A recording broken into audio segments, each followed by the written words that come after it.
अंमली पदार्थ गांजाची लागवड करणाऱ्या आरोपीस वडवणी पोलिसांनी केले अटक। वडवणी पोलीस स्टेशन हद्दीत दिनांक 18 मार्च रोजी सहाय्यक पोलीस निरीक्षक वर्षा वघाडे यांना मिळालेल्या माहितीनुसार आशाबाई शिनगारे यांनी त्यांच्या मालकीच्या शेतात बेकायदेशीररित्या गांजाची लागवड केल्याचं समजलं। नमूद ठिकाणी पोलिसांनी छापा टाकला।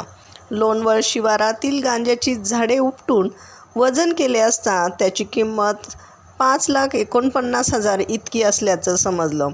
गांजा वनस्पती पंचासमक्ष जप्त करण्यात आली असून सदर गुन्ह्यात महिला आरोपी आशाबाई शिनगारेला अटक करण्यात आली आहे।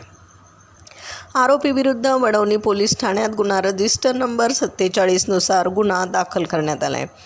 सदरची कारवाई पोलीस अधीक्षक नवनीत कावत, अप्पर पोलीस अधीक्षक चेतना तिडके, ऋषिकेश शिंदे यांच्या मार्गदर्शनाखाली वर्षा वघाडे, श्याम गायकवाड, अशोक क्षीरसागर, विलास खरात, बिभीषण गुंजाळ, आशुतोष नाईकवाडे, हनुमंत कप्पे, विश्वजित मुंडे, आमेर सय्यद यांच्यासह वडवणी पोलिसांनी केली आहे। भविष्यात अंमली पदार्थांची लागवड, वाहतूक, चोरटी विक्री करणाऱ्या लोकांवर NDPS कायद्याअंतर्गत कठोर कारवाई करण्याचे संकेत पोलीस अधीक्षक नवनीत कावत यांनी दिले आहेत। बीड प्रतिनिधीसह महाराष्ट्र जनता न्यूज।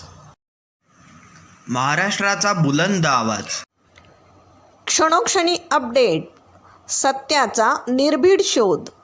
राजकारण असो वा समाजकारण, शेती असो वा सामान्य माणसाचे प्रश्न, वा असो क्राईम रिपोर्ट, प्रत्येक बातमीचा अचूक वेध, ताज्या बातम्या आपल्यासाठी।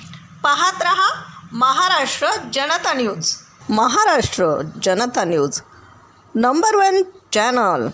आजच लाईक, शेअर आणि सबस्क्राईब करा।